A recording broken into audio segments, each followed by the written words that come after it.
आताची सर्वात मोठी बातमी. कोरेगाव भीमा चौकशी आयोगाच्या सुनावणीस उद्धव ठाकरे अनुपस्थित, वॉरंट बजावण्याची प्रकाश आंबेडकर यांच्या वकिलाची मागणी.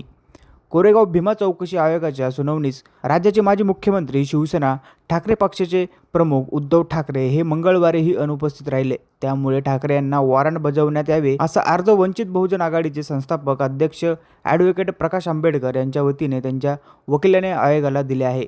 या अर्जावर आज दिनांक 30 डिसेंबर सुनावणी होणार आहे. आंबेडकर यांनी दाखल केलेल्या अर्जासंदर्भात उद्धव ठाकरे यांना नोटीस बजावण्यात आली होती. त्यानुसार मंगळवारी आयोगासमोर समक्ष किंवा प्रतिनिधी उपस्थित राहायचे आदेश आयोगाने ठाकरे यांना दिले होते. मात्र ठाकरे हे मंगळवारीही अनुपस्थित राहिले. मागील सुनावणीस उद्धव ठाकरे हे अनुपस्थित राहिल्याने त्यांच्या विरोधात वॉरंट जारी करण्याची मागणी आंबेडकर यांच्या वतीने ॲडव्होकेट किरण कदम यांनी केली होती. त्यानुसार आयोगाने उद्धव ठाकरे यांना कारणे दाखवा नोटीस बजावली. मात्र मंगळवारी ठाकरे हे स्वतः किंवा त्यांच्या प्रतिनिधी सुनावणीसाठी आयोगापुढे उपस्थित राहिले नव्हते. त्यामुळे त्यांना वॉरंट बजावण्यात यावे असा अर्ज ॲडव्होकेट कदम यांनी आयोगाला दिला.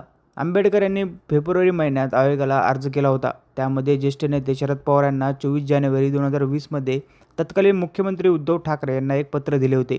त्यानुसार 1 जानेवारी 2018 रोजी कोरेगाव भीमा येथे झालेल्या हिंसाचाराला कट माजी मुख्यमंत्री देवेंद्र फडणवीस यांच्या सरकारने रचला होता, असे या पत्रात नमूद करण्यात आल्याचे आंबेडकर यांनी अर्जातून नमूद केले आहे. त्यावर तुमचे मत आम्हाला कमेंटमध्ये नक्की कळवा आणि अशा नवीन बातम्या बघण्यासाठी चॅनलला नक्की सबस्क्राईब करा.